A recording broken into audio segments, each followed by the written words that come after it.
Meeting to order on January 6, 2020 at 6:30 p.m. in the Governor's Room of the St. Peter Community Center.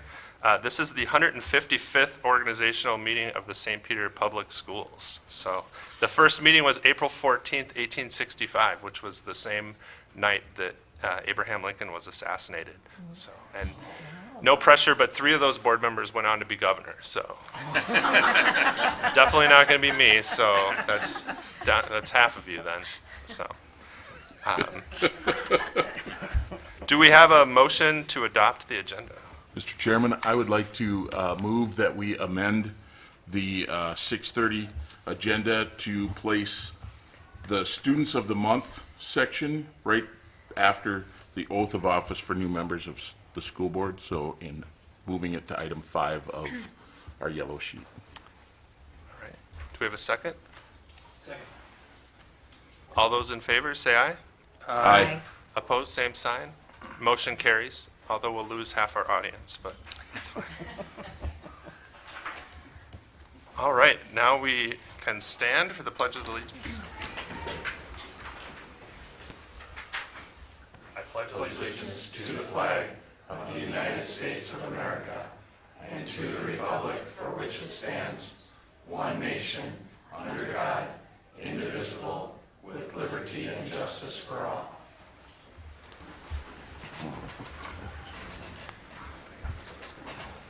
Sounds good. All right, we have 2 brand new school board members and 2 other recently re-elected school board members, and so all of us are going to have to not awkwardly stand over there, and I'm going to have to read this, which will be problematic, and we will recite the oath of office. So, okay. New members, if you want to join me over here.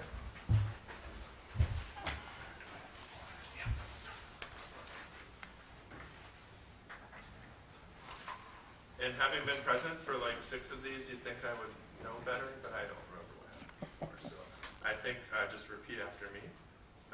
Having signed the acceptance of oath of office, I hereby publicly affirm. I didn't know I had memorized it. Having signed the acceptance of oath of office.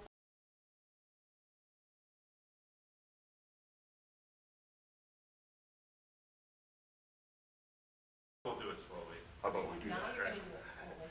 Having signed the acceptance Having signed the acceptance of the oath of office, of the oath of office, I hereby publicly affirm I hereby publicly affirm my commitment to the oath of office. my commitment to the oath of office. I affirm that I will support the Constitution I affirm that I will support the Constitution of the United States and of this state, of the United States and of this state, and that I will discharge faithfully and that I will discharge faithfully the duties of the office of school board, the duties of the office of school board, member of Independent School District 508, member of Independent School District 508, to the best of my judgment and ability. to the best of my judgment and ability. Excellent. Let the minutes reflect that we did that perfectly on the first try.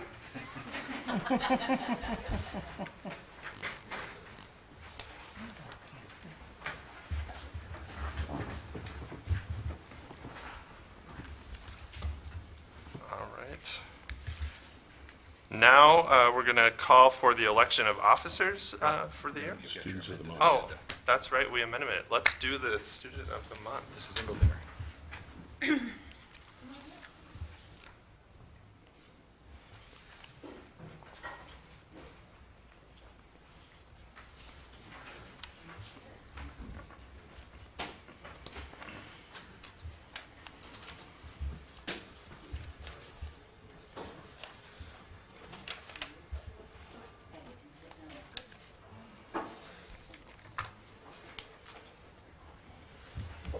Principal Engeldinger?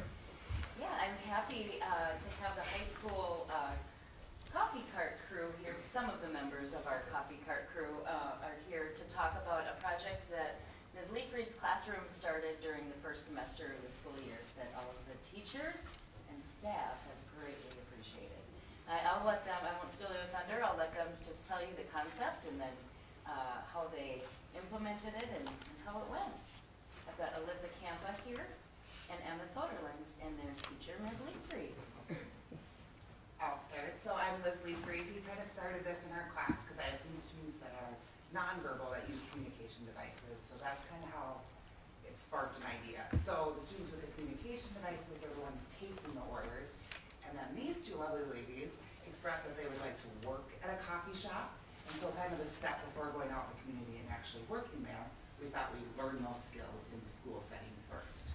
So it's kind of a good team effort. We do it Tuesday, Wednesdays, and Fridays, and our curriculum kind of goes around that because Mondays we go grocery shopping, Tuesdays and Thursdays we bake the items that we sell for the coffee cart. So we do hot chocolate, water, and coffee, and then we always have a few different bakers.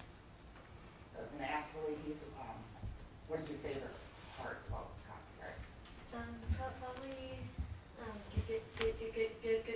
giving that to staff and teachers. And Alyssa's been really good. Our regulars, she always has her orders memorized, so even before we get to them, she has everything ready to go. Wow. Nice. Yeah. How about you, Emma? What's your favorite part? My favorite part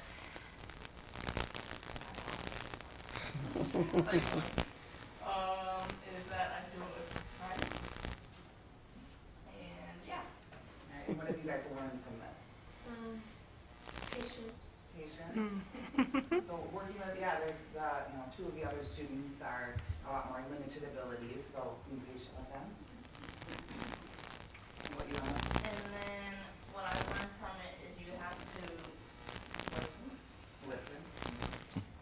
They even have official aprons that they wear, saying screw. Wow. They didn't want to go on. I'm trying to cover it up. That's good.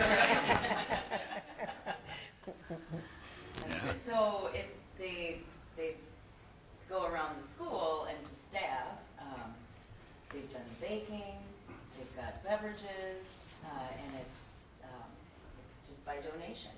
So that's how Wow. groceries are funded and the supplies are funded as well. So, and we are all thrilled when we see them coming around. They're also pretty good bakers. Well, Mr. Chair, first of all, congratulations and thank you for that. But my really important question is, do you think the superintendent can ever get in on that deal? Thank you. How about the school board? Yeah. It's not like we don't like baked goods. Let us know the place. Yeah, all right. How long has this been going on? This just started this fall. Just a little bit into the school year, right? About Yeah, it was, a month ago. yeah. And then we're hoping to expand. So right now it's kind of just like a regular scheduled thing that we do for an hour, 3 days a week. But then we talked about making like slips that the teachers can fill out and deliver it throughout the day. Wow. What a great project. Yeah. Yeah. Can I ask a question?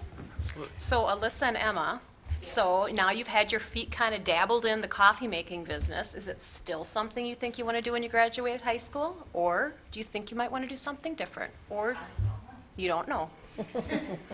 What about you, Alyssa? Yeah. Yeah, you like it? Yeah. What's your favorite part about it? Probably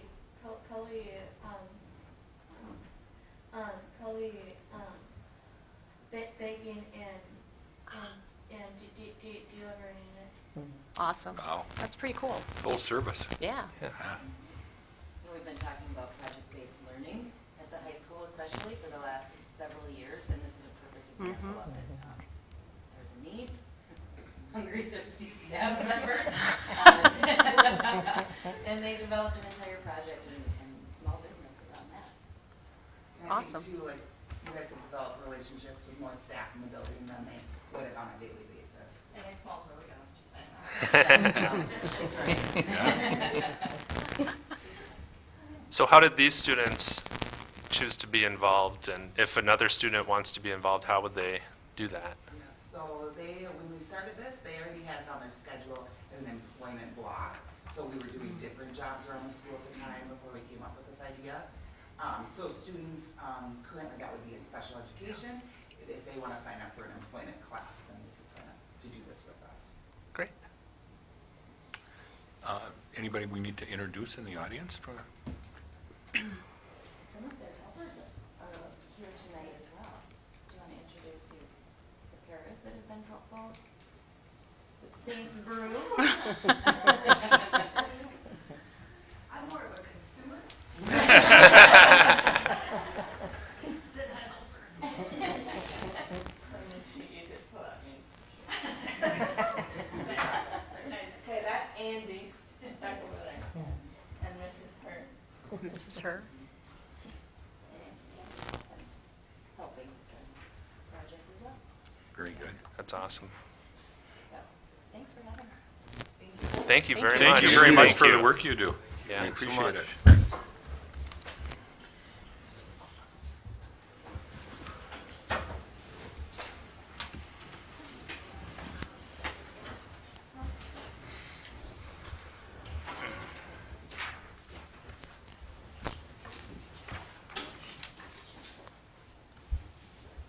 All right, next on the agenda is the election of officers, and I'm going to go through the process, not really for you, more for me. But any member of the board can nominate any other member. We don't need a second. I will call for nominations 3 times for each office, so if that seems weird, it's going to be weird, because that's the process. If only one candidate is nominated, I can declare them elected by acclamation, and direct that that be recorded that way in the minutes. If there's more than one candidate, we're going to do a show of hands, and then those votes will be individually recorded in the minutes like a resolution, so that if I have my hand up for a certain candidate, that will be reflected in the minutes. So that's how we're going to do it. I will stand for nominations for the office of chairperson. I would like to nominate Ben Leonard. Okay, do we have any other nominations? Do we have any other nominations? Hearing no other nominations, they're elected by acclamation. You know, I don't really want to do that for myself, so let's just do a voice vote. All those in favor of Ben Leonard as chair, say aye. Aye. Opposed, same sign. Ayes carry. Thank you. Do we have any nominations for the office of vice chair? I nominate Tim Lokensgaard. Okay. Do we have any other nominations for vice chair?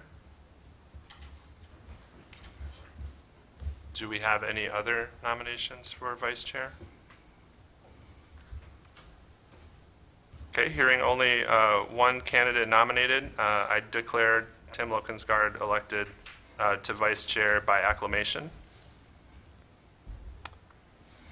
Moving on to clerk. Do we have a nomination for the officer of, or the clerk position? I nominate Drew Dixon. Do we have any other nominations?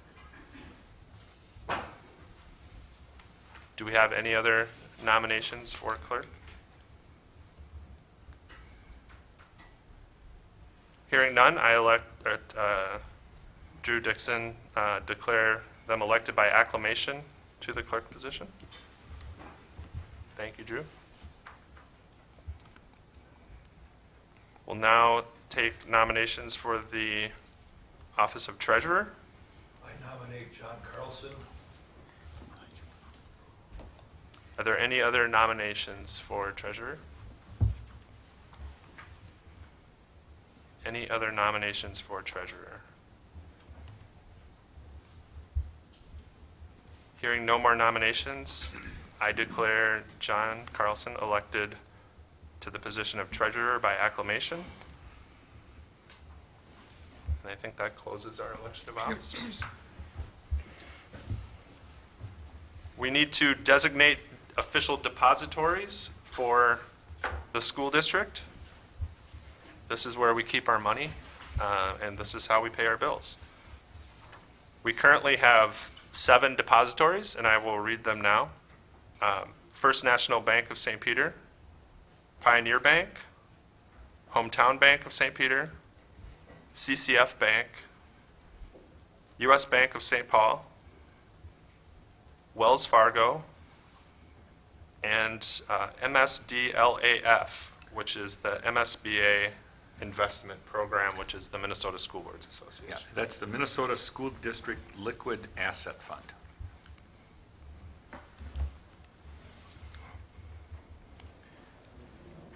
Are you looking for a motion? I would love a motion, John. I move that we designate those 7 as our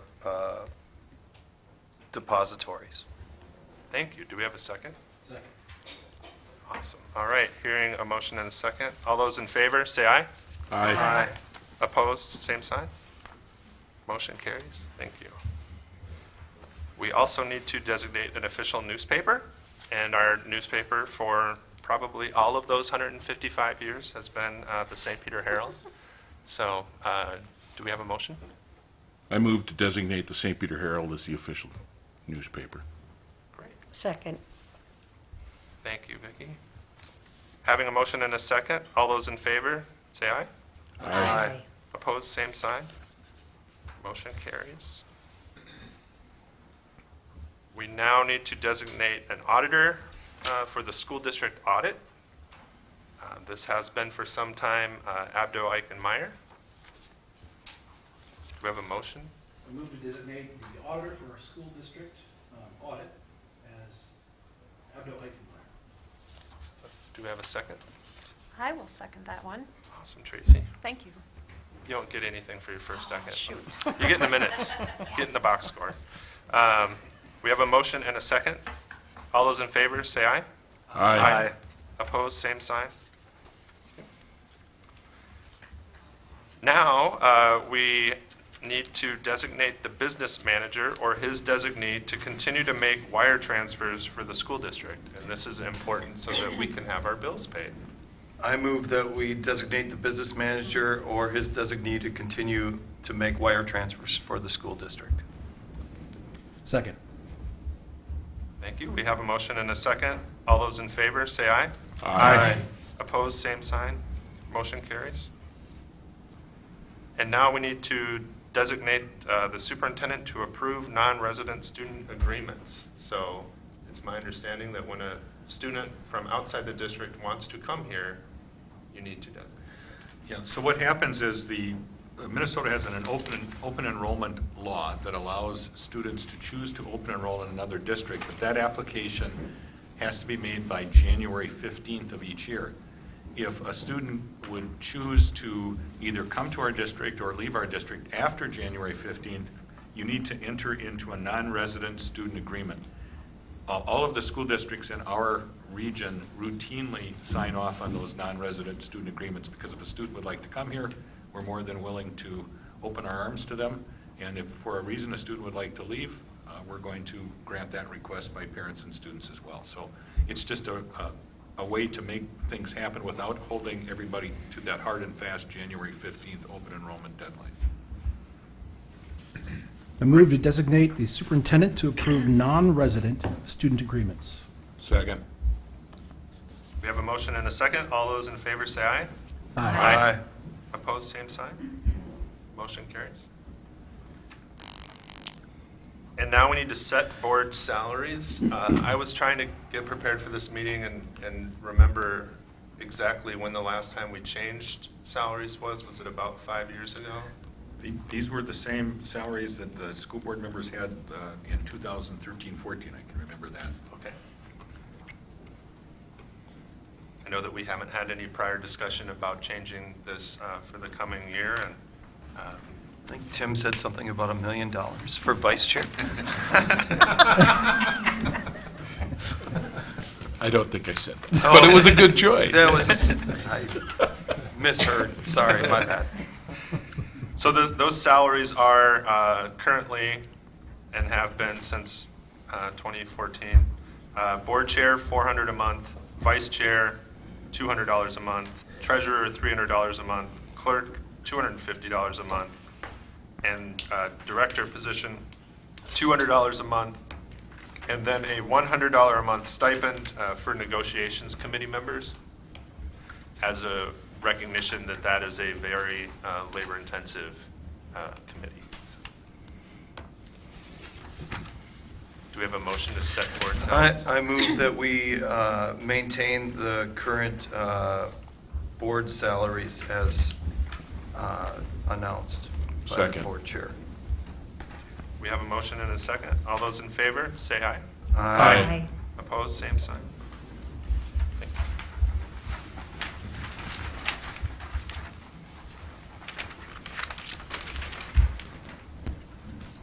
Now, we'd like to identify a primary legal counsel. So these are, well, Dr. Olson, do you want to expound upon that?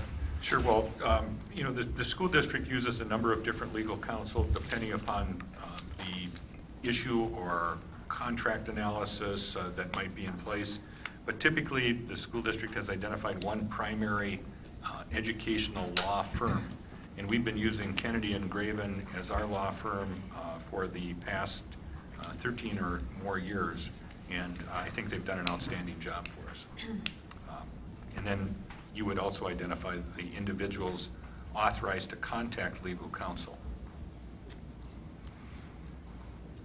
I move that we select the primary legal counsel as Kennedy and Graven, and also the individuals authorized to contact the legal counsel include the chairperson, the superintendent, and the special programs or human resources administrator. Second. We have a motion and a second. All those in favor say aye. Aye. Opposed, same sign. Motion carries. Now we need to set the day, time, and place of regular board meetings and study sessions. So the recommendation is to set regular meetings for the third Monday of the month at 6:30 PM in this room, the governor's room in the community center, and set study sessions for the first Monday of the month at 6:30 PM at the middle school primarily. Yes. In the board, correct? In boardroom, media center, that location could change, but it has typically been in the media center, although that's open to movement within that building. And those two rooms are joined. so. Yes. And then beyond that, set the January meeting for the first Thursday of the month and the February meeting for the third Thursday of the month due to conflicts with holidays. And I would note that that's, as we move forward, the exception to that would be when there's a school board election where you would have the first Monday in January as both your organizational meeting and regular meeting. But as you look into the next year, that's not going to be the case, so it would be the third Thursday of the month in January. Thank you. Do we have a motion? I move that we set the day, time, and place of regular board meetings and study sessions as outlined, just as we did. Second. We have a motion and a second. All those in favor, say aye. Aye. Opposed, same sign. Motion carries. The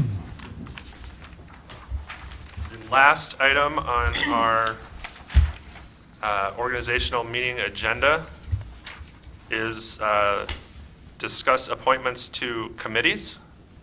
The school district has a number of board committees that assist the school board in doing our regular business. So it allows smaller groups of us to take deeper dives into topics, to work more with the administrative team, and then bring those discussions and those recommendations back to be voted on by the full board. I will read the list of committees. Co-curricular Program Committee, Communications Committee, Instructional Programs Committee, Calendar Committee, Finance, Personnel, Policy Review, Negotiations, Shared Programs and Services Committee, this is the city and the school district, Gifts and Donations,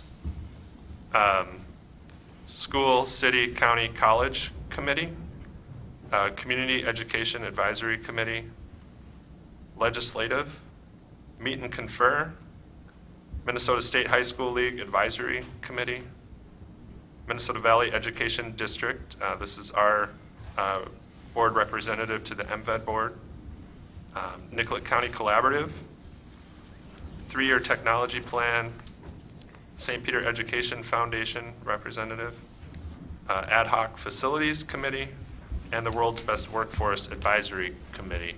And typically, the chair appoints these in February after some discussion at MSBA.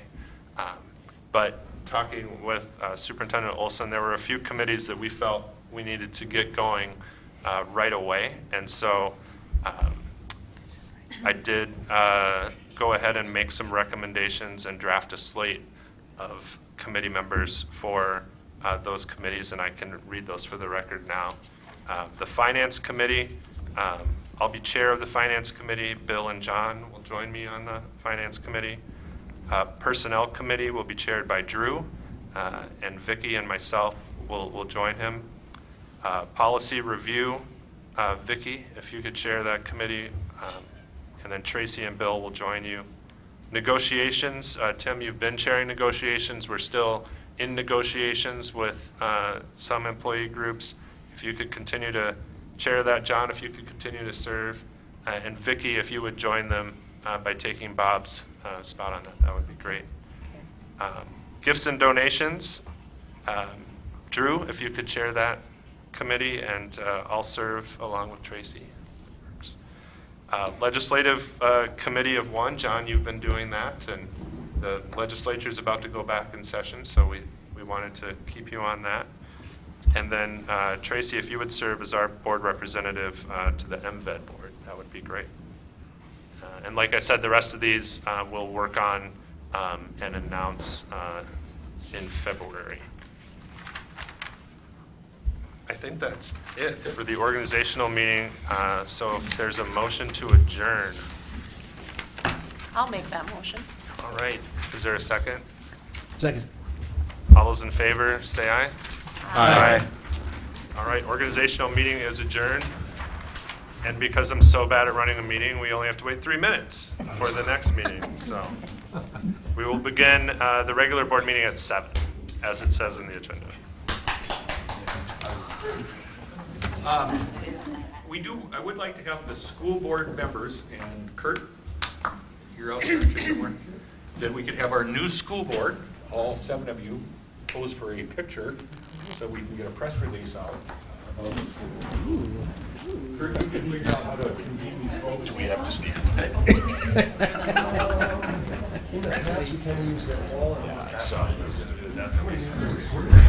was like, what? It's another meeting. I was just going to put the new members.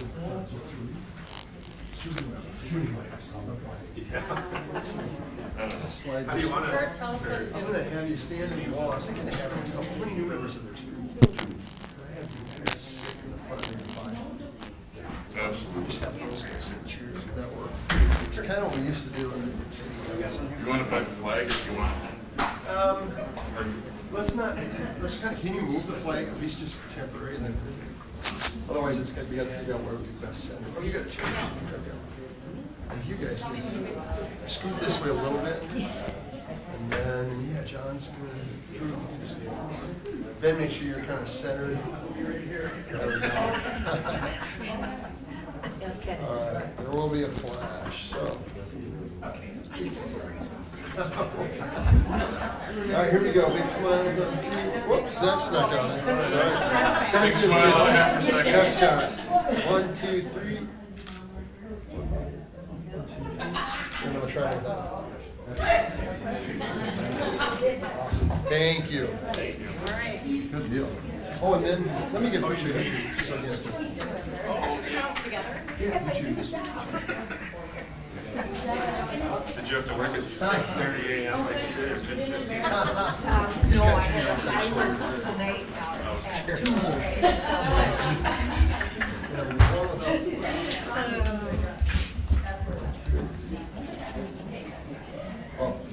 Hey, Kurt,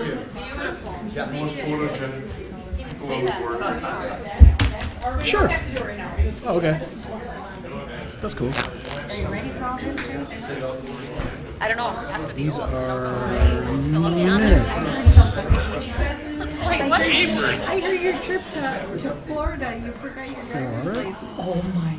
That would be, so I carry it with me like this. Okay. That sounds good. So you're gonna do it? Good idea. Okay, good. Did they go home? So that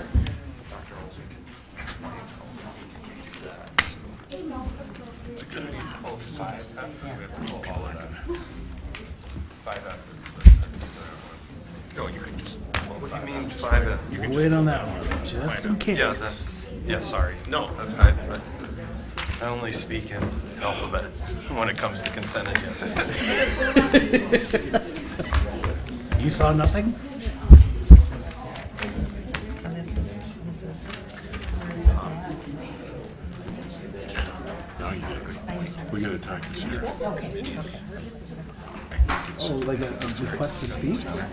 Probably, yeah, I would give it over to the chair. Okay. So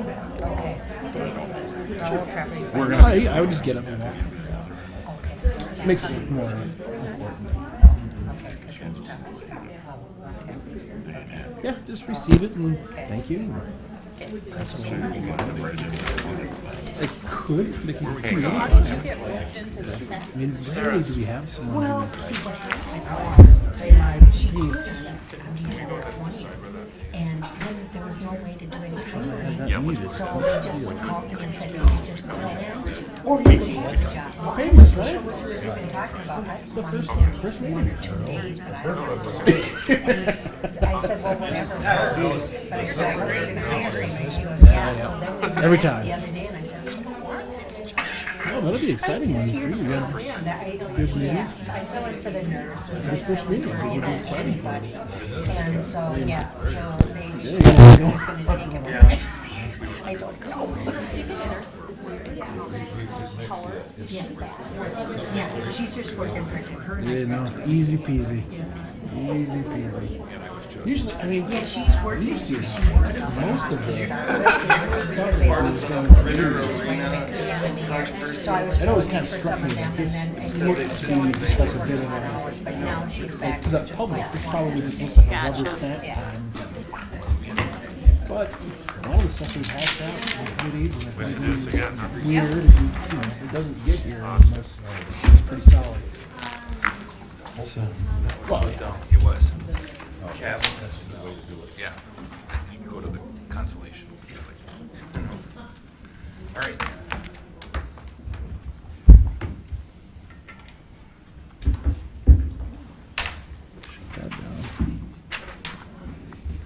All right, I'd like to call the regular board meeting of the St. Peter's School Board to order. It is Monday, January 6th at 7 p.m. in the Governor's Room of the St. Peter Community Center.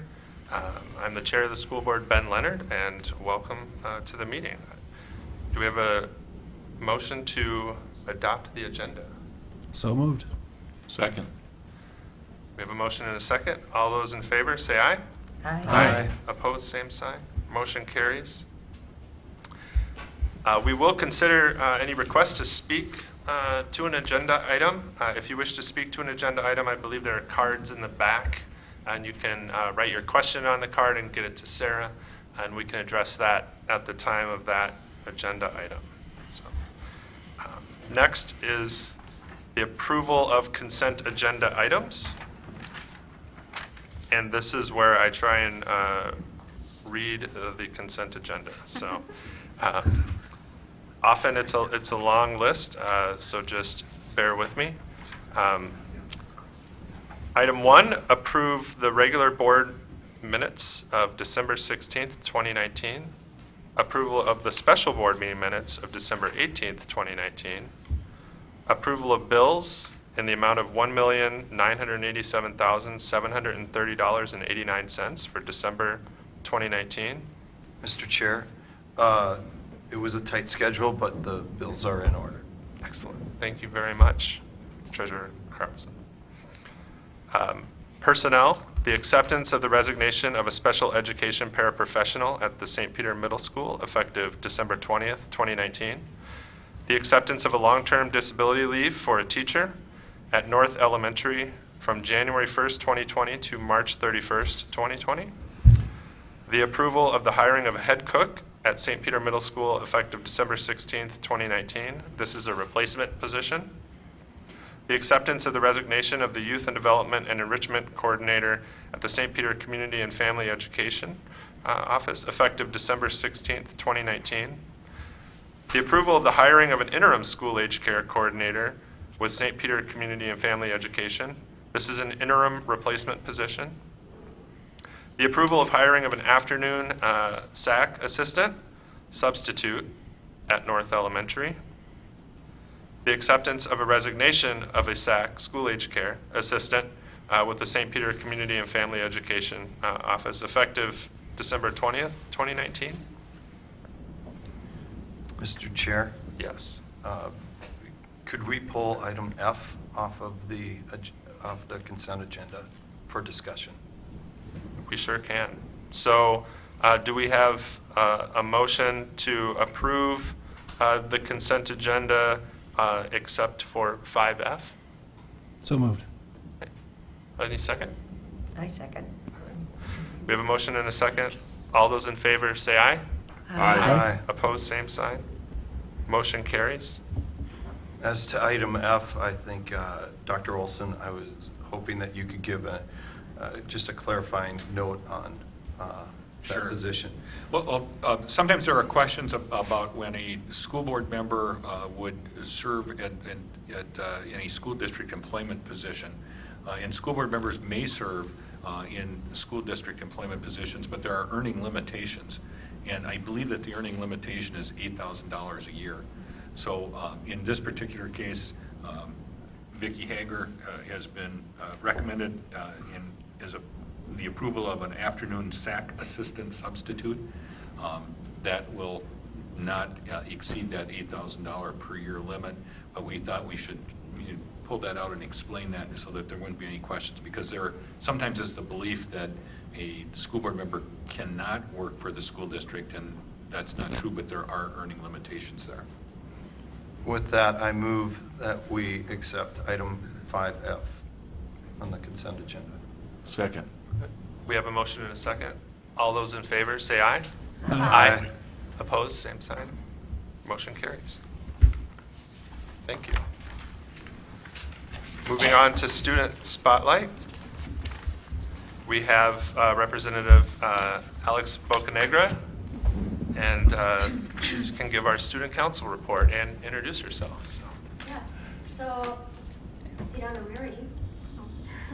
I'm Alex Bocanegra. I am student council co-president with Izzy Lind.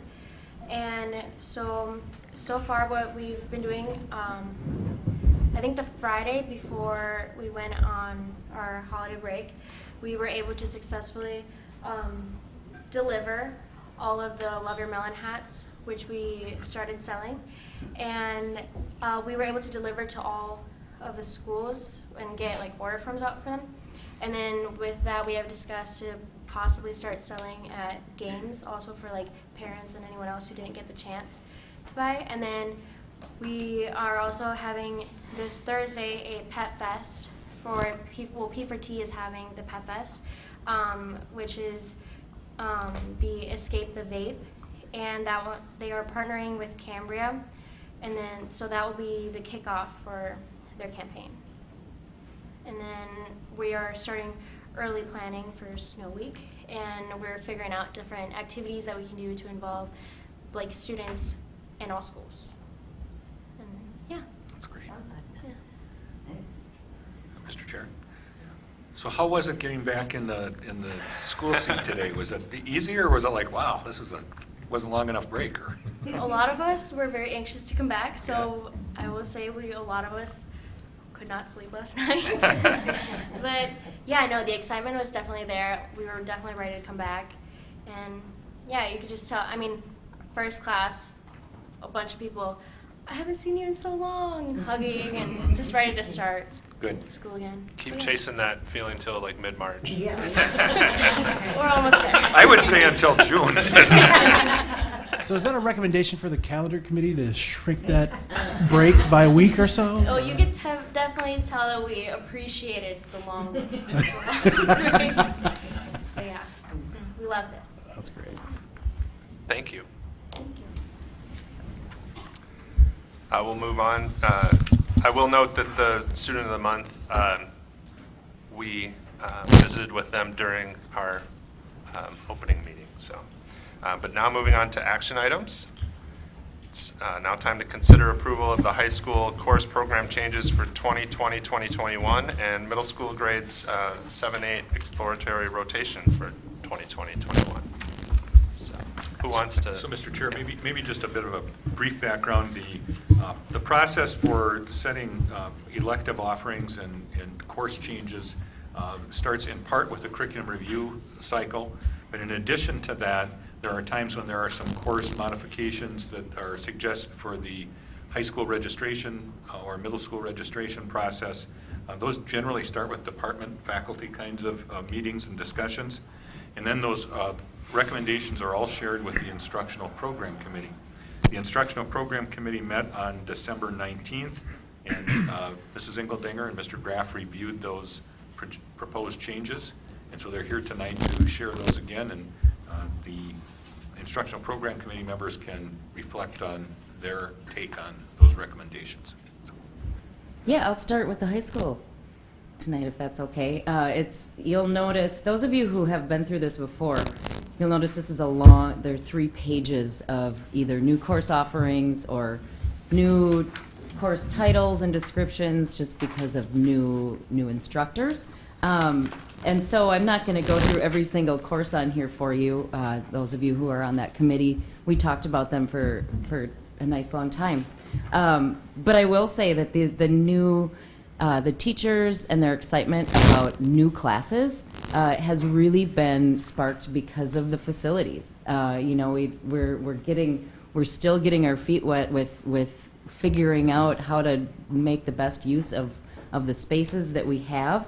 And you'll see those reflected in the new classes, especially in the world of CTE with Saints Manufacturing. The addition of 2 teachers who will have their work-based learning license. We're really able to push our Saints Manufacturing Academy forward with that. We're really excited about those. Another new course, which we want to be able to put it in the registration book. Our PE department is going through curriculum review time right now, but you'll notice that Unified Saints Phi-Ed class is looking for approval right now because we can't offer a new course until, of course, the board has approved it. So that's something that they're working on right now. The other one, especially based on the space that we have right now, is the second of our media productions class, and that would be running concurrently with the introduction class as well.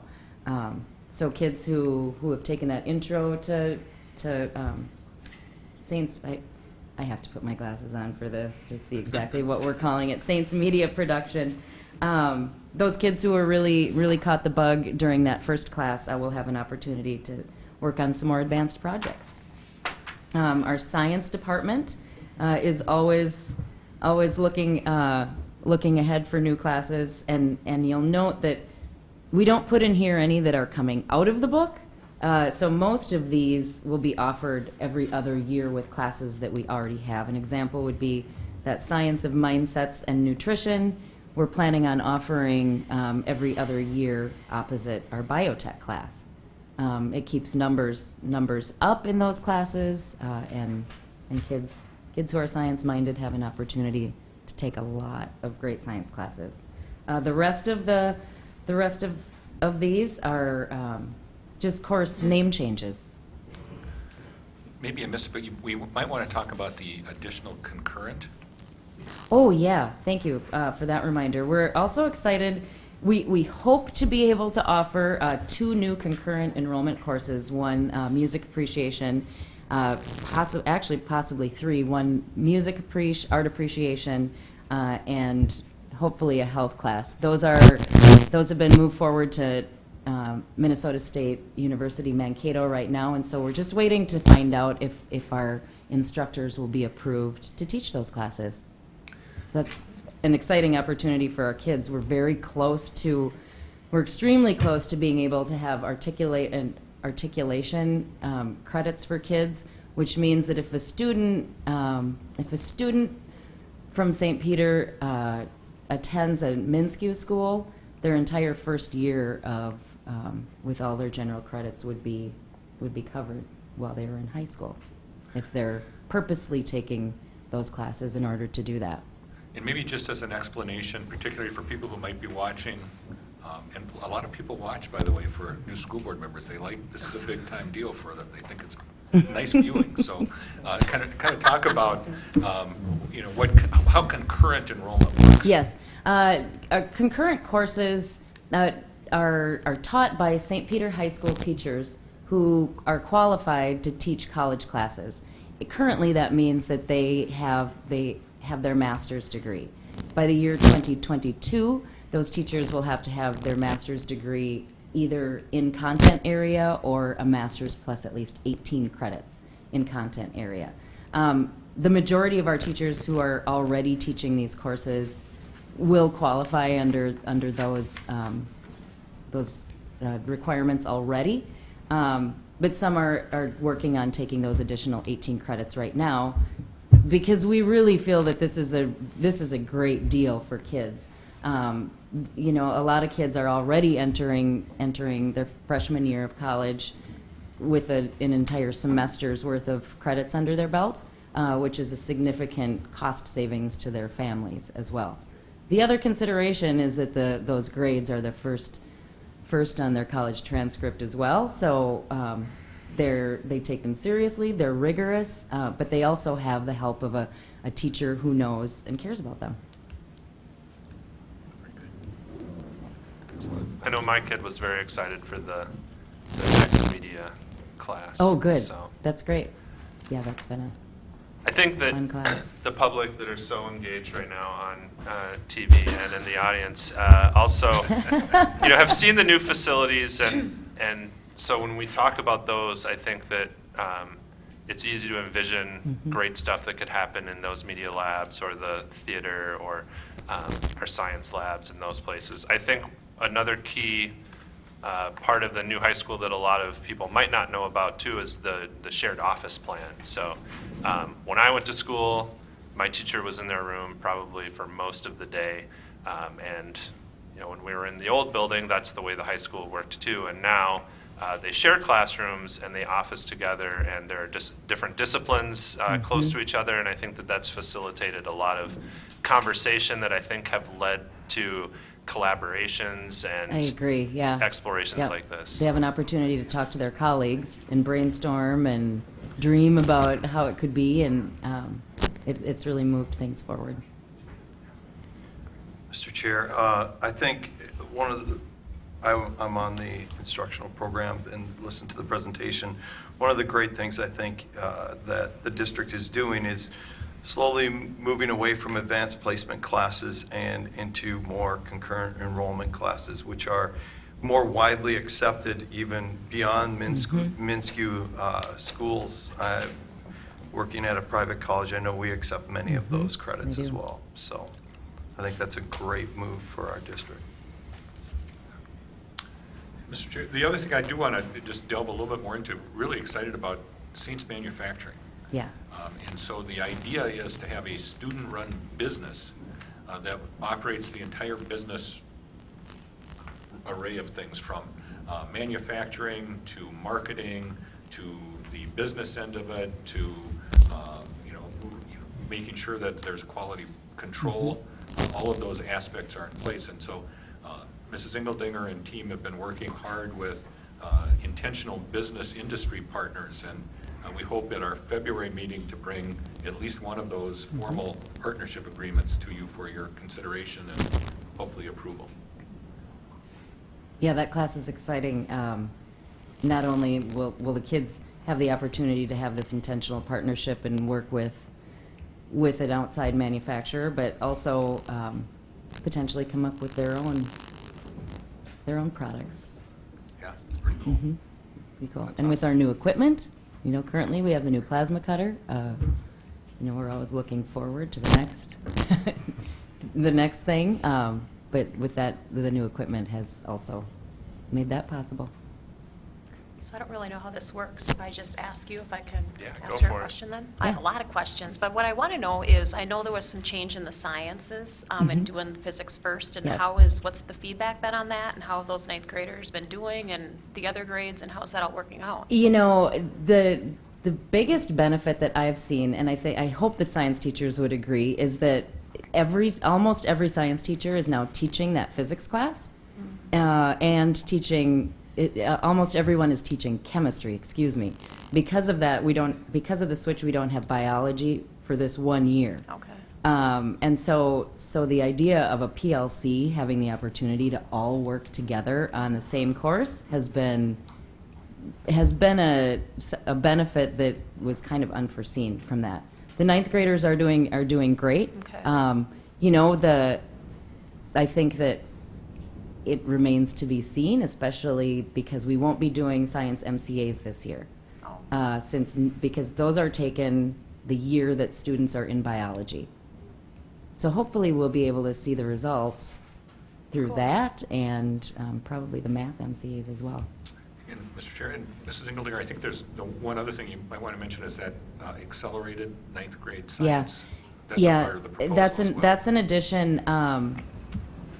Probably a single section.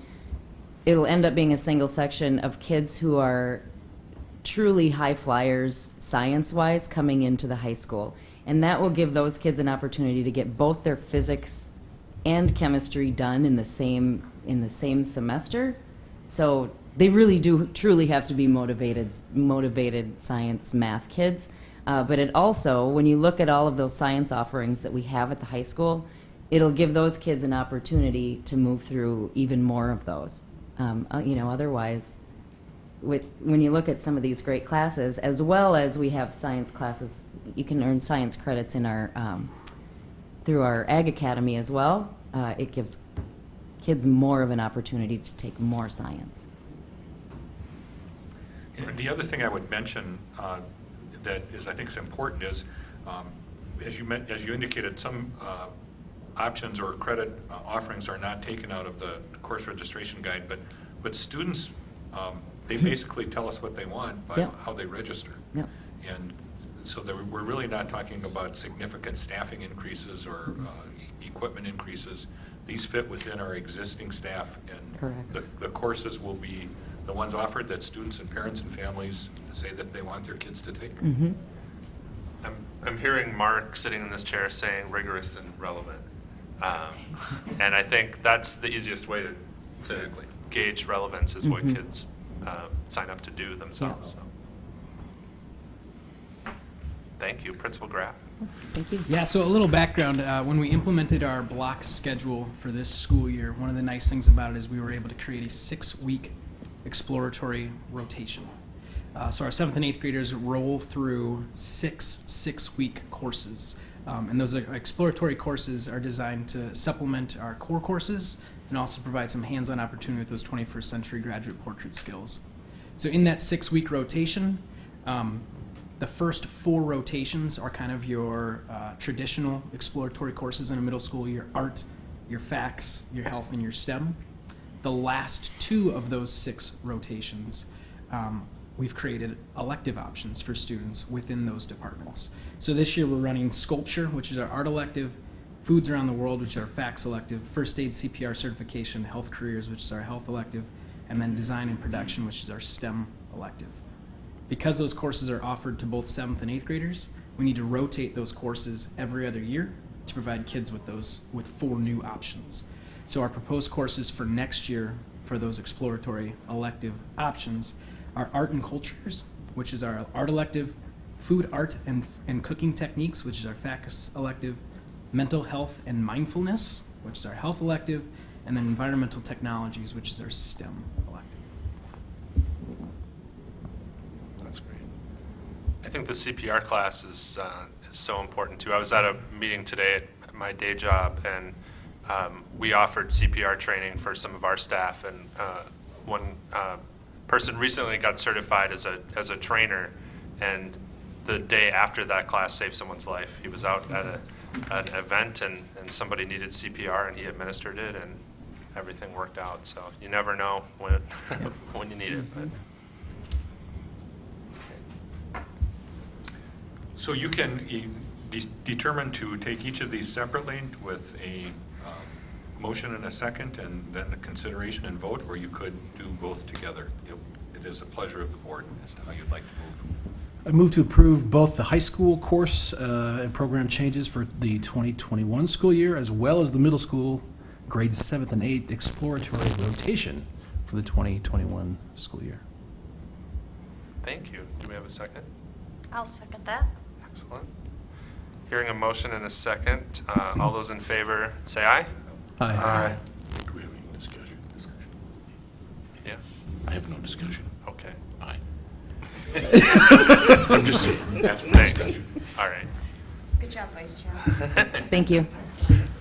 Thank you.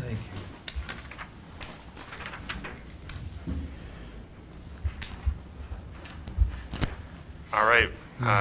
Consider approval of a resolution to proceed with budget planning process.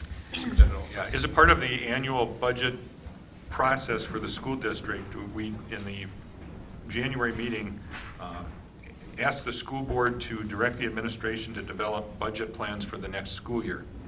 The keys to building that budget plan include what your fund balance goal is. You currently have a 60-day general fund unassigned fund balance goal.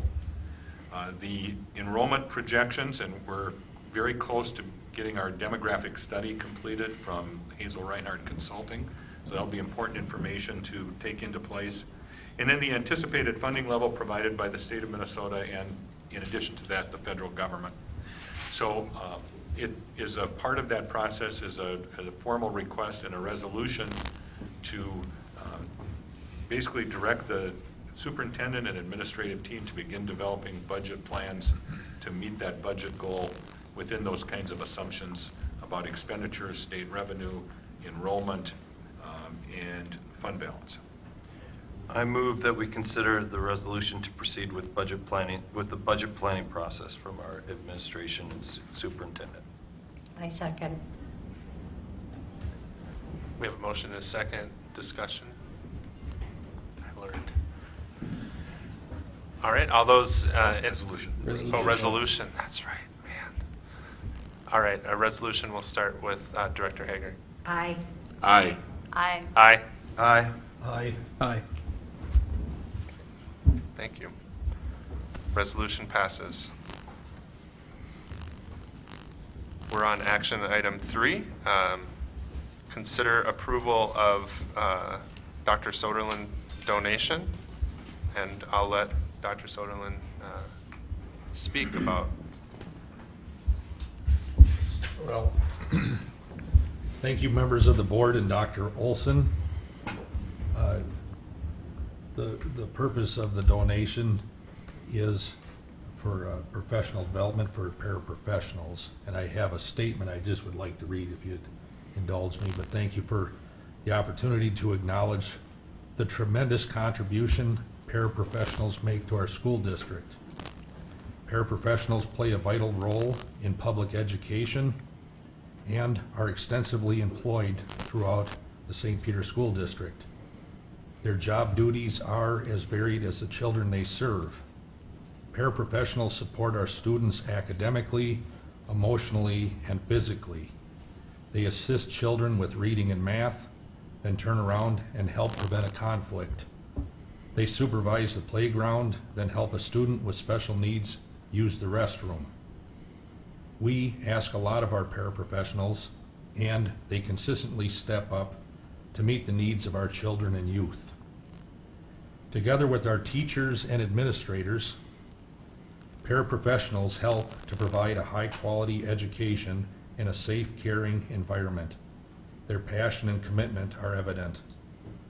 As a school district, we have an opportunity to help our paraprofessionals more effectively help our students. I believe that by improving paraprofessional development and training, we will improve the lives of every student attending the public school. I ask you to please join with me tonight in recognizing and honoring the exceptional support paraprofessionals provide for our students. And thank you, paraprofessionals, for your passion. Thank you, paraprofessionals, for your commitment. And thank you, paraprofessionals, for helping our students. Well said, Director Soderlund. Thank you. Very nice. Just as kind of a process piece behind that, and thank you very much for that amazing donation and for recognizing our paraprofessionals for the work that they do. Very much appreciated. Any gift of over $10,000, or excuse me, over $5,000 requires that that gift be reviewed by the Gifts and Donations Committee, and that the Gifts and Donations Committee recommend that that gift be accepted by the school board. The Gifts and Donations Committee met on December 19th, and I'll let the Gifts and Donations Committee members speak to that, but have made a recommendation to accept that gift. And then to proceed with a motion to direct the superintendent and administrative staff to work with the paraprofessionals in developing professional training opportunities to better meet the needs of students. I move to approve Dr. Soderlund's donation. Second. We have a motion and a second. Further discussion? Mr. Chair, in gifts and donations, we talked about different ideas of how this funding will be used, and I think the administrative team, or more directly, Dr. Olson, has a good plan in place that will enhance their growth as fellow educators with their teachers. So. And as Dr. Soderlund said, I think through our discussions and through that committee, just learned that you're giving this donation out of respect and honor of paraprofessionals. You're not saying you do this particular training. There are no preconditions, conditions, or limitations. It is up to the school district to direct how this be used for professional development, and I really thank you for that. That's wonderful. Thank you. We have a motion and a second. All those in favor, say aye. Aye. Opposed, same sign. Motion carries unanimously. Thank you. Thank you so much, and thank you, paraprofessionals. Item 4, consider approval of the 2019-2020 World's Best Workforce Goals. As our group is coming up and going to provide an explanation of the goals, just give you, again, a little bit of background.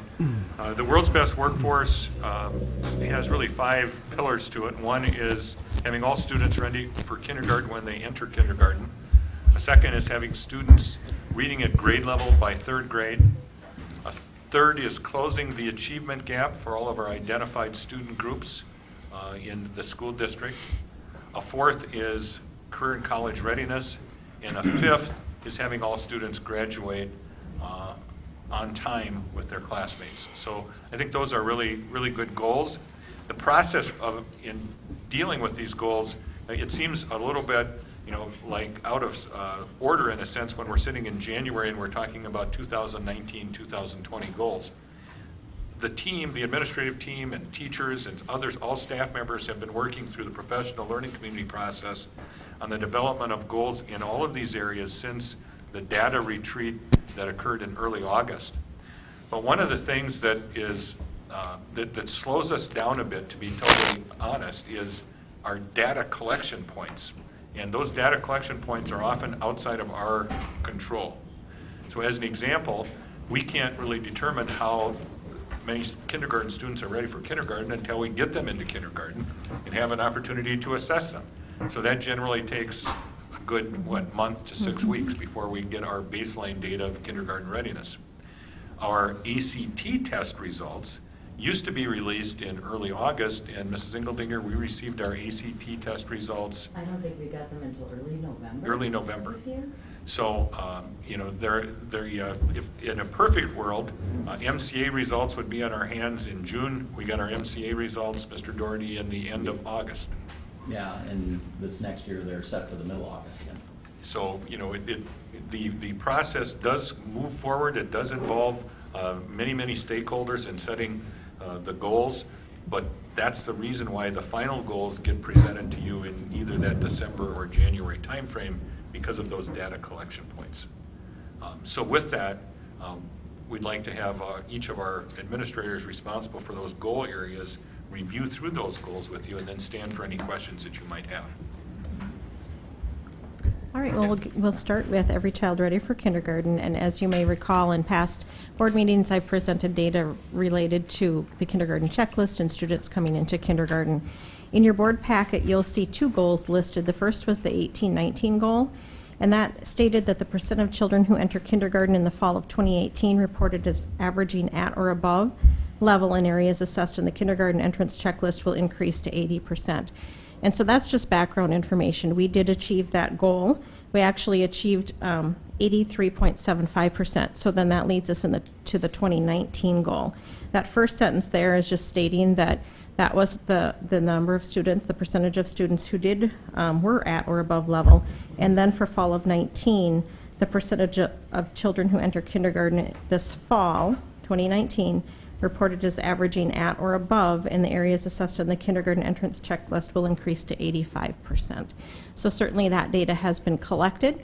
It's tallied actually at this point because they're all kindergarten checklists, and so the actual calculation is in process. But that is our goal then. We're hoping to increase from 83.75 to 85% for this fall. Any questions about that goal? Okay, the goal that I'm responsible for is the third grade literacy goal, and that's tied into the Read Well by Third Grade initiative from MDE. And as part of that, we have a literacy plan that we've put together district-wide. And this year, as you're aware, we spent a great amount of money for new curriculum, as well as a tremendous amount of staff development in preparing the staff to teach in a different way with these materials. So it is our hope that with all of this, the hard work that's going into it and what we're seeing, the response from the students, that third graders will achieve 80% on the MCAs or MTES assessments. The third component of the world's best workforce is the closing of the achievement gap, and that's the part that I'm responsible for documenting and helping to write a goal for. The goal that we're looking at for the current school year is a little more lengthy. We need to, when we look at achievement gaps, we have to constantly compare two groups of students. So when we close the achievement gap, both sets of students have to improve. They have to show improvement, and one has to improve at a higher rate than the other. So the one that we're looking at setting for 19-20 is the proficiency gap between students not receiving free and reduced lunch and students receiving free and reduced lunch, enrolled for at least half of the school year in grades 3 through 11 in St. Peter schools using all state reading accountability tests, so that'd be the MCAs and the MTES, will decrease. So we want that gap to decrease from 29.1% in 2019 to 20% in 2020 by increasing proficiency rate in the groups as follows.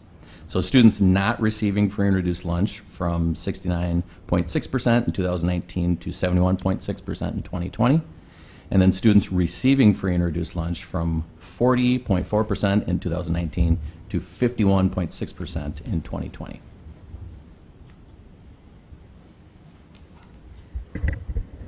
First of all, I have to apologize. The percentage sign in here shouldn't be there. Those are average scores, not percentage scores.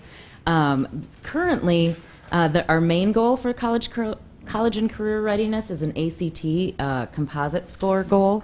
We're also really talking about adding a secondary goal in this area around our area of CTE, and so something like the number of students who earn a certification in vocational areas as well, to increase that by a certain percent. But we're still talking through that with teachers and our BLT and admin team. But I think that having that secondary goal, or not even a secondary goal, especially when we're working on this next year, is equally as important as those those ACT scores. And then I say it every time, but it pains me to have a graduation rate goal that is anything less than 100%, because obviously that's what we would like, but we already have an incredibly high graduation rate. It's not at 100% yet, but last year it was at 95, and this year we would like to increase it by 1 percentage point to 96%. Principal Engeldinger, of that 94.1%, that's the graduated. How many of those students ultimately do go on to graduate? Most do, and in a school our size, we know exactly who they are, and so we're in fact starting to work with them right now. There's the list of kids who might be credit deficient at this point that our student services team is pulling in. We're working with their parents to let them know what the plan is to get them across that stage with the rest of their class. But sometimes we're talking to kids too about the most important thing is getting that diploma. Even if it's not on the same evening as the rest of their class, the majority who are left will finish during summer school that very next summer. The state has changed, and they're also they've got a 4-year and a 7-year, and it makes more sense at that point for kids that just might need. A lot of kids come to us credit deficient more than used to, so it makes sense to extend that graduation rate a few years out sometimes too. And Mr. Chair, I'd also mention we're doing a lot of work with the Area Learning Center in terms of kind of recalculating how we have credit recovery. The discussion is out there about adding a second alternative classroom at Rock Bend High School. Those options all keep students in school, which is where we want them, so that they have that better chance of graduating and being successful and moving on in life. Yeah. In a school our size, 3 students, that's over 1% right there. So. Right. Yeah. Any other questions? Very nice. Very good. Thank you. Thank you. Do we have a motion to approve the World's Best Workforce Goals? I'll make a motion to approve the World's Best Workforce Goals as presented. I'll second. We have a motion and a second. Any further discussion? All those in favor say aye. Aye. Opposed, same sign. Motion carries.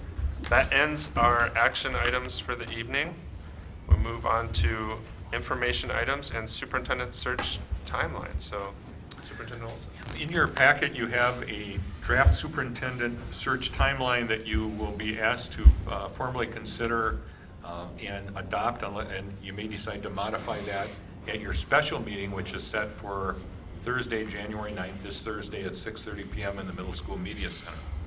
But just to note a couple of things, the stakeholder online survey opened today, January 6th, and that stays open through January 24th. Now, we're getting that information out in a number of different ways, but it currently is out on the school district website. The staff information has been sent to staff with the links, and people are beginning to fill those surveys out. We will be working with our cultural liaisons, so our Somali liaison and our Latino liaison, to translate the surveys into both Somali and Spanish.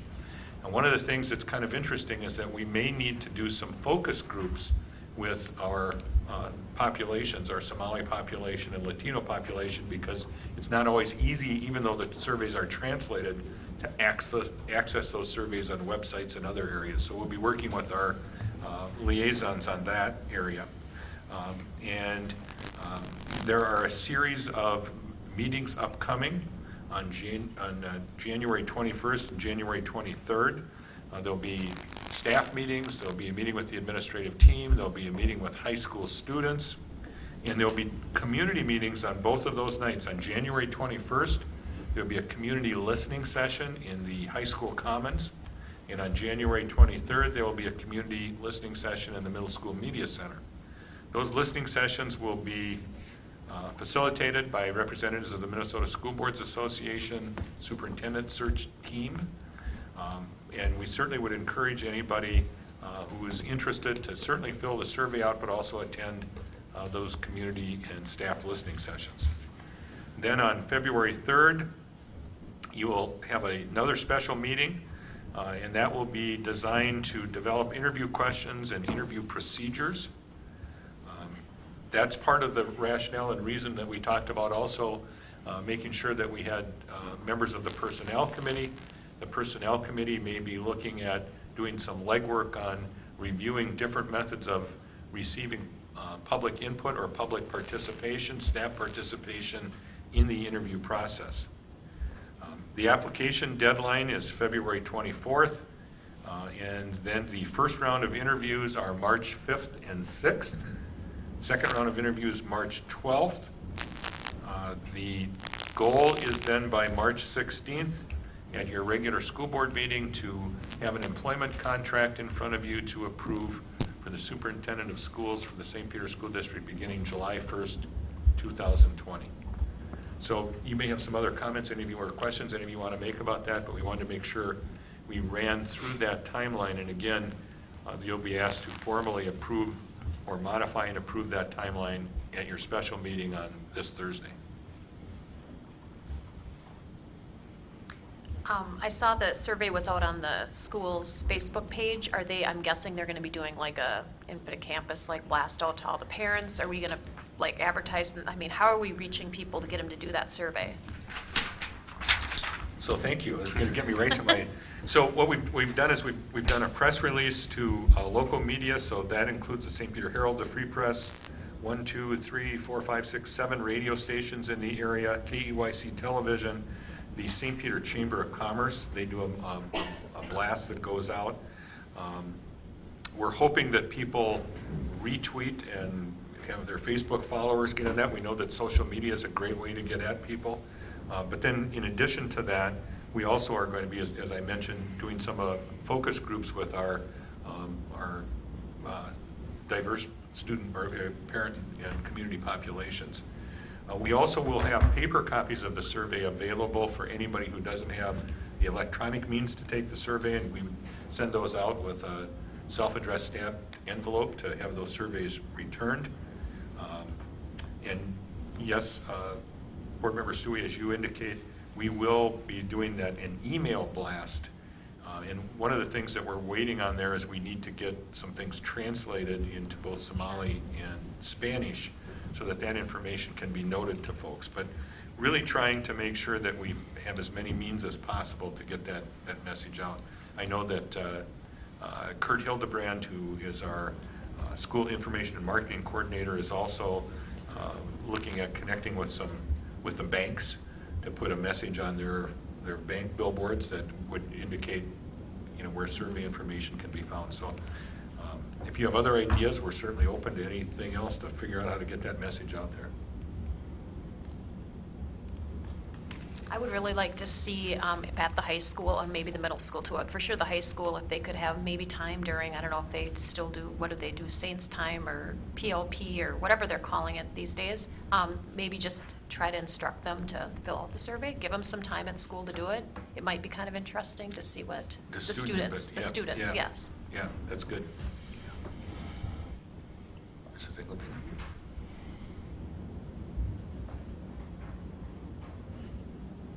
Alex, any thoughts about that or anything else? Well, we did enjoy Dr. Olson.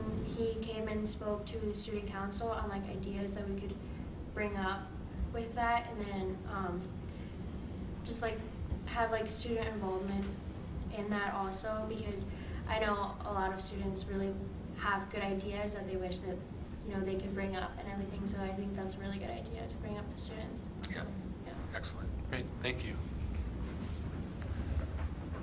Anyone else?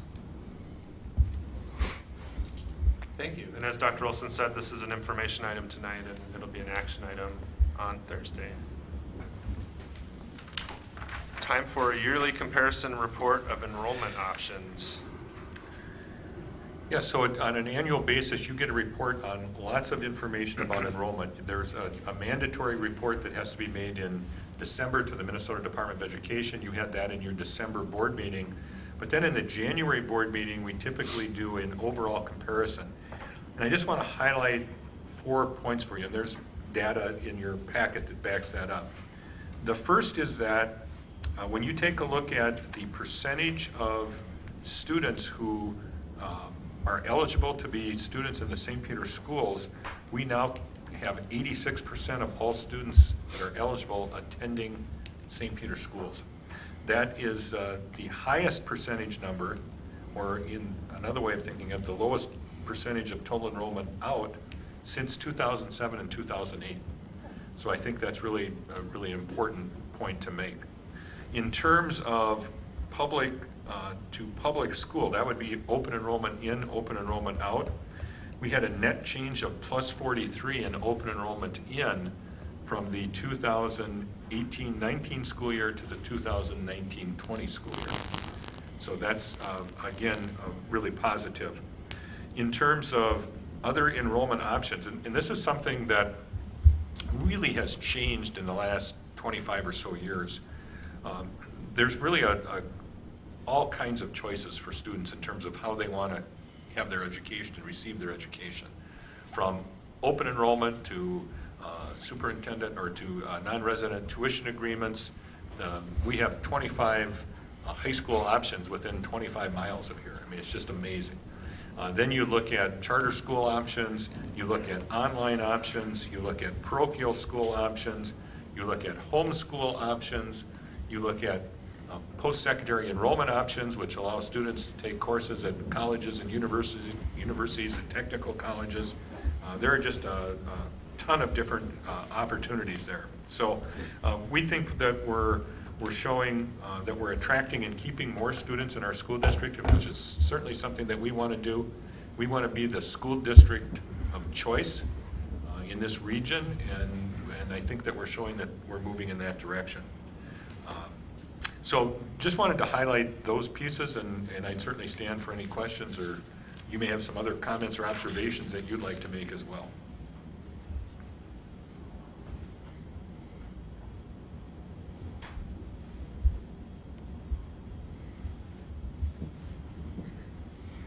I would add that when students that live in our district opt out for a different option, we do survey them. And, yeah, we're in fact in the process of completing those survey results, this month. So we're really looking to say, if you choose to leave our school district, we'd like to know why, and if there's something we can do to change that. And if you ever consider that you'd like to come back to our school district, our doors are wide open, and we'd love to serve you.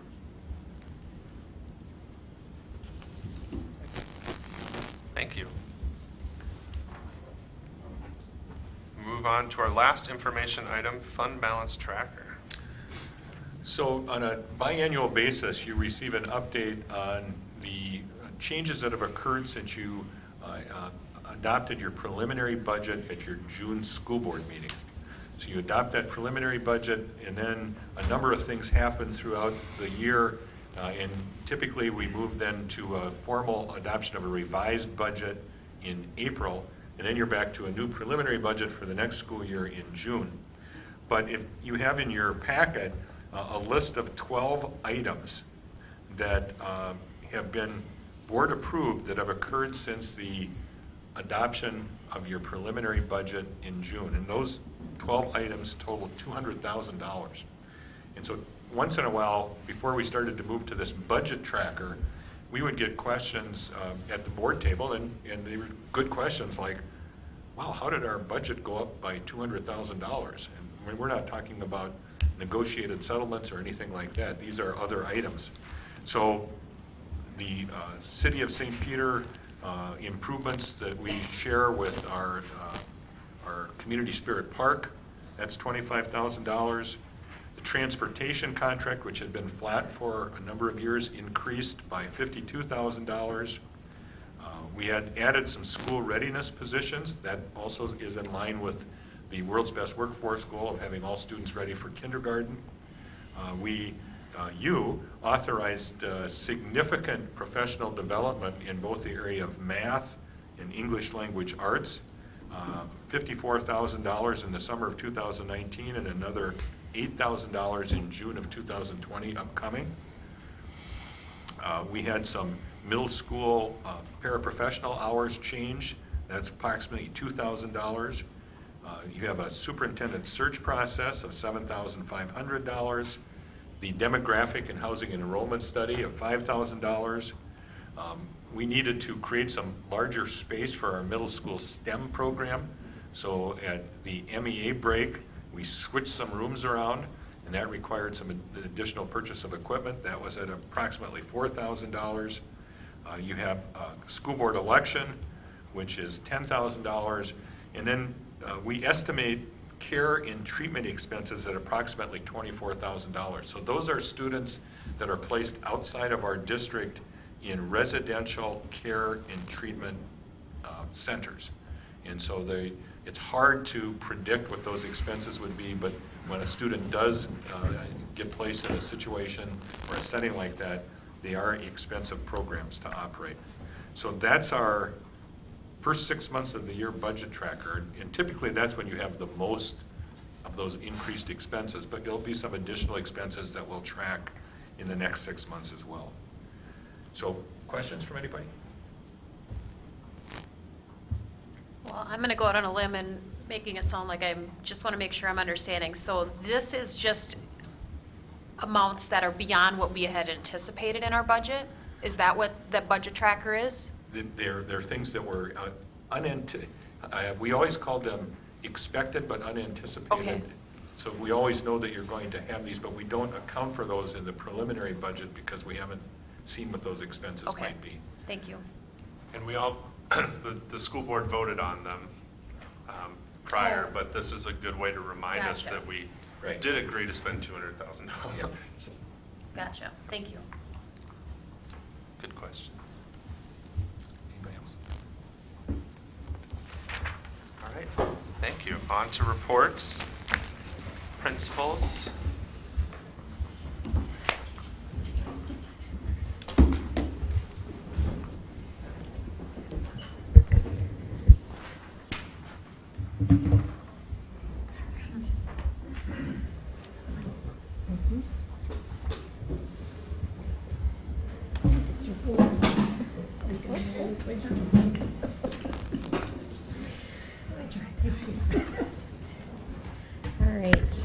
All right, well, good evening, everyone. Today was the first day back, obviously, and you kind of wonder with preschoolers, like, where you're going to be, if they're going to be sad, if they're going to... They were so excited. They came off the bus, happy as can be. Parents were practically skipping into the building. It was amazing. So, yeah, it felt right... Yeah, and out. Fell right back into the routine, so that was good to see. To kind of make January feel a little bit shorter, we've got some field trips planned. Some of our classes are going in January, and some will be going in February and March to the Children's Museum in Mankato, so that's always an exciting time. And then on January 16th, we'll be holding our second early childhood screening for the year. And just as a reminder to folks out there that early childhood screening is required prior to kindergarten entrance. Children ages 3 to kindergarten entrance should be screened. And if they need an appointment, to certainly call our office. We still have openings, and we'll have another screening in April this year. All right, and a couple of things that we have coming up at South. Next week, we will start our FAST benchmarking. We do that 3 times a year. The first couple of weeks after school starts. We will do it for the next couple of weeks. Starting next week, it'll take us about 2.5 weeks to get everyone assessed in both reading and math. And then we do it again at the end of the year. And that's one of those data points that Dr. Olson was talking about. And we also have a parent council meeting coming up next Monday night that we would like to invite all parents to. And our 2 speakers next week will be Ileana DeReamer, who is our ELL teacher. She'll be sharing a little bit about what the access assessment is what that looks like for our students, how we use that information then to provide some of our ELL services. And the other speaker will be our new district nurse, Rachel Fitch, who will cover everything from head lice to fevers to when you should keep your child home from school and when you should send them. Both of those. What? Both of those. So, we hope to have a great attendance that meeting. Greetings from North and Happy New Year. The kids were definitely geared up coming back into the school today. I think I mentioned at our last meeting, we had a sensory path installed in our back hallway at North. And it's about a 50-foot length of hallway that Mr. Keller and Mr. Gary stripped all the wax off to put these stickers down all the way to the terrazzo and then put 10 coats of wax over the top of it. And so it's if you have a moment, stop into North. It's the kids were really amped up about it as they came in the building at the beginning of the day, and so were the teachers. Dave Rebar wrote a grant for it, and like I said, Mr. Keller and Mr. Gary putting in all the extra work to get it installed, and I don't think those stickers are going anywhere for a long time. They are in there, and it's very shiny. It looks great. The kids are all over it today. They also had a new fixture on the playground, a big new pile of snow out there, so they were pretty amped up about that as well. How much was that? 0. Well, might have been a cost to get it there. Arts and Academic Night at North, my favorite evening of the year. It's coming up on February 3rd. Just a reminder, that's the evening we have like hobbies on display. It's the official Science Fair, Regional Science Fair qualifier. Also, students sign up to perform, sing, dance, play piano, put works of art on display. So that's coming up here real quick. I want to thank Ms. Steele and Ms. Malls for putting that together every year. They do a great job advertising it. We get a lot of students signed up for that. All of that is just voluntary. The students do not have to do it, but there's a good number of students that do it every year. So it's my favorite evening of the year by far. Also want to let you know, after a couple of years off here, we have Continental Math that's back in action. Mr. Lenhoff is coaching this year, and he has a good group of students that hang out after school, and they study for a math competition that occurs various times a year. These students did have to qualify through screenings and a need to just be math masters, if you will, and it's kind of the prereq to getting to the math masters program at the middle school. So we'll see how they do. We'll see how the North kids do versus students in the region and math skills. And then also MSU theater students are going to come on January 21st. That's kind of the a little way to get students thinking about performing in our spring play.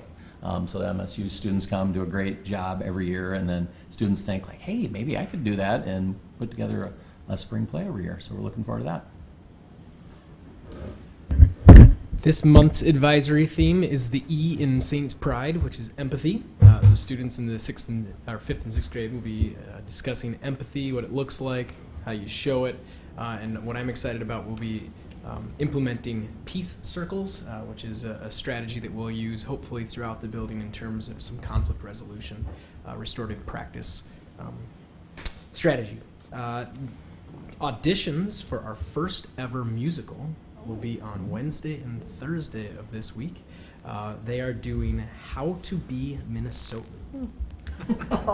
You get the Lutheran church ladies as a part of that, or? So it's going to be awesome under Sounds the pretty direction good. of Angie Schill. Not too bad.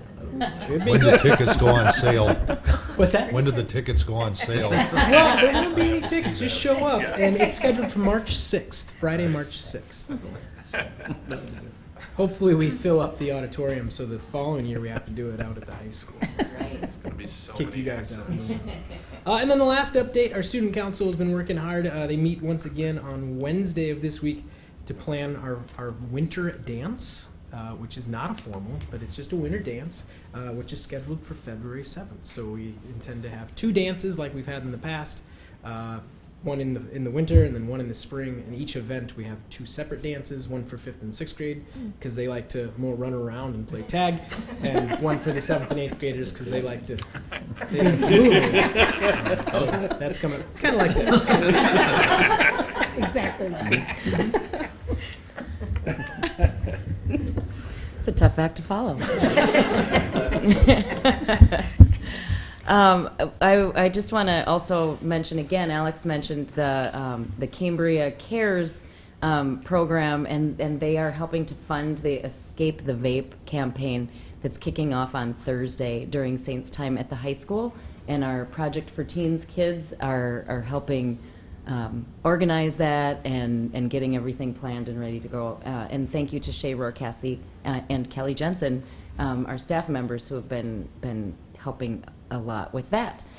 We also are starting, for those of you who have had kids come through, it seems earlier than usual, but our NHS Faculty Advisory Committee is working already and interviewing our applicants for NHS, which usually, I suppose that we've been doing this for the last couple of years, but the interview was an addition in the last couple of years, as well as those who are accepted into it also are, they're not official members yet, but they also have to put in a certain number of service hours between now and when they would be inducted into the NHS. Just a little bit more skin in the game on the service component of NHS before they're actually officially members. So I really want to thank Jana Sikora for her work as that NHS advisor and getting kids involved and working toward that goal of being a member. Any questions? Thank you. Thank you. Happy New Year. Superintendent Olson. I just want to mention, I had an opportunity, I think last Friday, to send out to you information and a schedule for the Minnesota School Boards Association Leadership Conference, scheduled for January 15th through the 17th. Mrs. Stewie and Dr. Soderlund will be in contact in the next few days to determine what time we're going to need to leave to get to the Hilton Hotel by 8:30 on Wednesday, the 15th. Yeah, I'd start there. You guys know about that Oh, yeah. probably, so I don't know that there's any quick way or easy way to get to downtown. 35W is not going to be quick, no. Yeah, so we're going to have to figure Yeah, that out, helicopter, and maybe. then we'll need to move from the Hilton parking to from the Hyatt parking to the Hilton parking so we can get registered, and then we'll be ready to meet up with the rest of the board and attend that conference on the 16th and 17th of January. And I think you'll find that it's a really outstanding board development opportunity for you. That's it. All right. Board members, Director Hager. Nothing. Nothing. Just excited to be here. Nothing. Thank you. Thank you, Dr. Soderlund, for your donation. Appreciate it. And congratulations to both Tracy and Bill. Pleasure to have you. Thank you. Yeah, thank you so much for being interested in the board and running, and we appreciate it so much. And Vice Chair Lokensgaard, thank you for running again. Thank Even you for after running. having 4 years. And I want to thank Dr. Soderlund as well, and I want to thank the paras. And I've been on the school board for 12 years, and there are quite a few paras who have been here at least as long as that. And they put in a lot of work, as Dr. Soderlund so eloquently said. So thank you for that. And thank you for choosing me as chair this year. And I think Mark, in the 12 years I was on the board, made it look so easy, and it seems sort of like driving a car. Like you get driven around for 16 years, and you're like, well, this doesn't look too hard. And then you're in the driver's seat thinking, how is this legally okay? Just gonna try not to hit anybody for a few months, and maybe it'll get better. So I appreciate it. We have some upcoming meetings, as we mentioned, lots of them. Special board meeting this Thursday, January 9th at 6:30 in the Media Center at the middle school. As Dr. Olson mentioned, MSBA Winter Conference, January 15th through 17th at the Minneapolis Convention Center. Finance Committee meeting, Friday, January 24th at 7:30 a.m. in the district office. Personnel Committee meeting, Tuesday, January 28th at 7:30 a.m. in the district office. Special board meeting, Monday, February 3rd at 6:30 p.m. and probably middle school. And then in the Media Center, Personnel Committee meeting, Friday, February 7th, 7:30 a.m. in the district office. I had an opportunity to visit with former Superintendent Peterson, and he was I said, yeah, we don't have to meet at 7 in the morning anymore. What are you talking about? Regular board meeting, Thursday, February 20th at 6:30 PM in the governor's room here in the community center. And with that, I'd be looking for a motion to adjourn. Make motion to adjourn? Do we have a second? I'll second it. Awesome. That is a non-debatable motion. All those in favor say aye. Aye. Aye. Opposed, same sign. Motion carries. Thank you very much. Thank you. Annette. Basket. Oh, yes. Didn't even